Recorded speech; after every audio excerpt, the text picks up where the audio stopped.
आखिर साजिश क्या है, धोखा क्या मिला यहां पर इजराइल को। दरअसल ईरान पर इजराइल हमले की जो खुफिया तैयारी इजराइल की तरफ से की जा रही थी, इसी बीच इजराइल को एक बड़ा झटका यहां पर लगता है। एक बड़ा झटका, ईरान के खिलाफ हमले के सीक्रेट डॉक्यूमेंट्स लीक हो जाते हैं। ईरान पर जो हमला इजराइल की तरफ से किया जाने वाला था वो फेल यहां पर हो जाता है, उसकी पूरी प्लानिंग फेल हो जाती है। सीक्रेट डॉक्यूमेंट्स बाहर आने के बाद इजराइल और अमेरिका तक पूरा हड़कंप मच जाता है। लीक डॉक्यूमेंट में ईरान पर हमले की पूरी प्लानिंग मौजूद थी, जो दावा किया जा रहा है।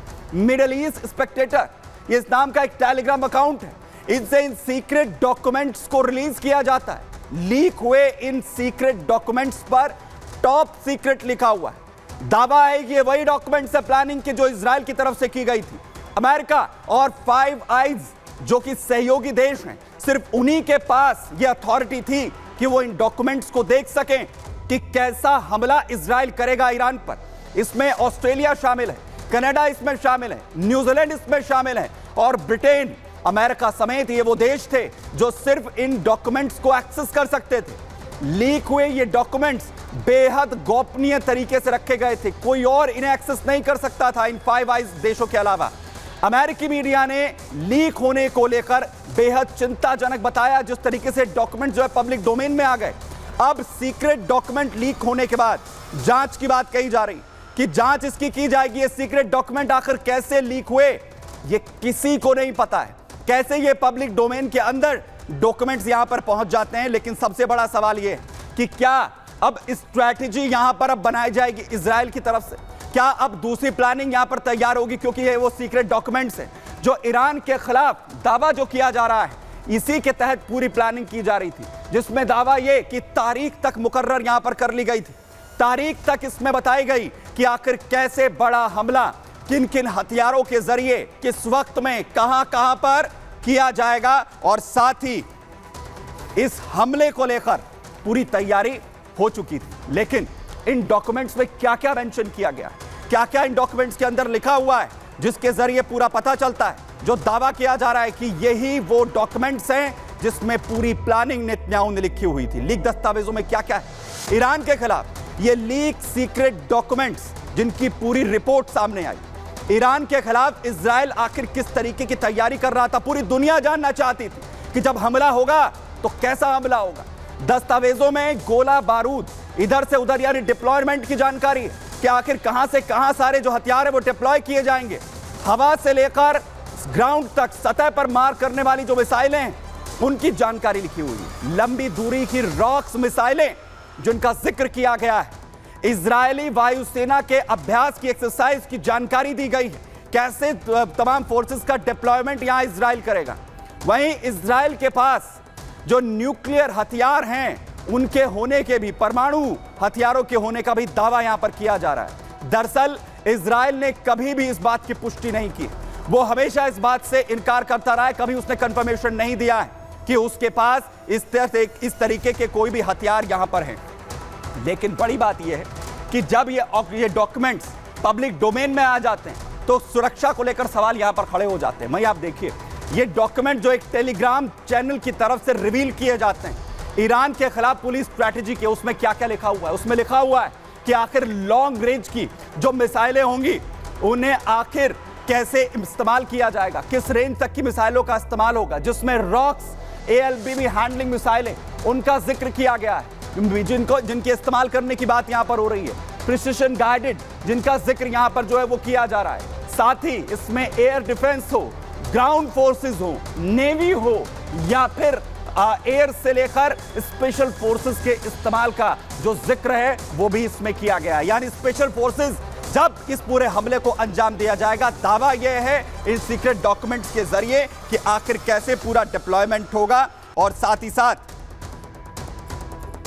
ही साथ जब एक्शन होगा तो आखिर किस तरीके से किया जाएगा। और वहीं बड़ी खबर आपको बताऊं, जहां एक तरफ हमले को लेकर सवाल उठ रहे हैं, वहीं अमेरिका से बड़ा बयान सामने आ रहा है मंत्री ऑस्टिन का। इजराइल कैसे बदला लेगा ये हमें नहीं पता है। लॉयड ऑस्टिन कह रहे हैं सीक्रेट डॉक्यूमेंट्स लीक हुए, उसके बाद अमेरिका तक हड़कंप मचा हुआ है, लेकिन अमेरिका की तरफ से कहा जा रहा है कि आखिर कहां कहां पर टारगेट होंगे हमें जानकारी नहीं है। ईरान की तरफ से पलटवार भी जो हो सकता है वो भी खतरनाक हो सकता है, ये भी ऑस्टिन कहते हुए नजर आ रहे हैं। यानी हड़कंप मचा हुआ है इस वक्त पूरी दुनिया में। अमेरिका तक की तरफ से बयान आ रहा है, रक्षा मंत्री ऑस्टिन कह रहे हैं कि हमला इजराइल का होगा तो खतरनाक होगा। हमें नहीं पता है, सीक्रेट डॉक्यूमेंट जो दावा कर रहे हैं वो एक तस्वीर इतर, वो कहते हैं कि हमारे पास कोई जानकारी नहीं है, लेकिन वो ये भी कहते हैं कि ईरान अगर पलटवार करे तो वो भी खतरनाक पलटवार यहां पर हो सकता है। यानी ये युद्ध है, ये और भी खतरनाक यहां पर होगा। लेकिन डिफेंस एक्सपर्ट क्या मान रहे हैं, इन सीक्रेट डॉक्यूमेंट्स के लीक होने के बाद क्या असर इस युद्ध पर पड़ेगा, सुनिए।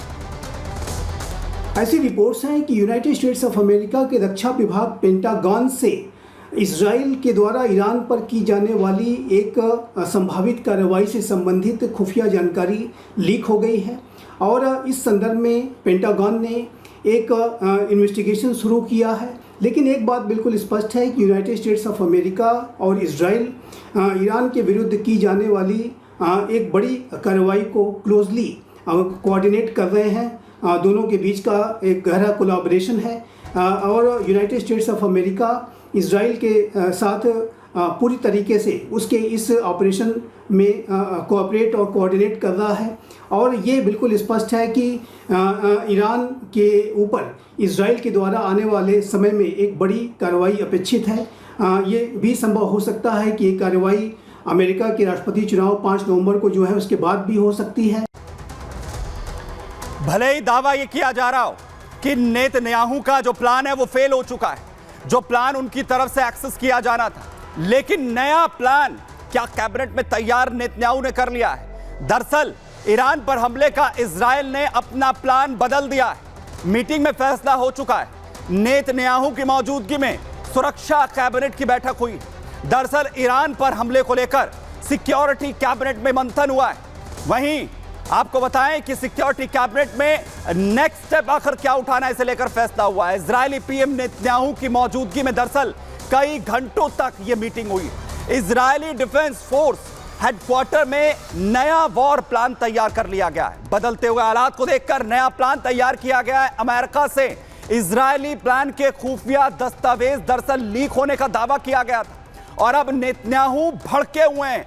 नया वॉर प्लान उनकी तरफ से तैयार कर लिया गया है अपने दुश्मनों को मिटाने के लिए कि आखिर नई क्या स्ट्रेटजी यहां पर होगी। और वहीं बड़ी अपडेट, बड़ी खबर आपको बताऊं, जहां नया प्लान तैयार किया गया दुश्मनों को मिटाने के लिए, और वहीं आखिर हमास के कब्जे में जो बंधक हैं उन्हें कैसे छुड़ाया जाएगा, इसे लेकर भी स्ट्रेटजी बना ली गई है। नई स्ट्रेटजी बनाई गई है। हमास के कब्जे से अब बंधकों को छुड़वाने को लेकर भी शनिवार को ढेर कर दिया गया है। दूसरी तरफ लीक डॉक्यूमेंट्स का जिक्र किया जा रहा है। तो दुश्मनों को अगर प्लान पता है तो उसके बाद नए प्लान की जो जरूरत थी उसे वॉर कैबिनेट में तैयार किया गया। इजरायली सेना नया प्लान एग्जीक्यूट यहां पर करेगी।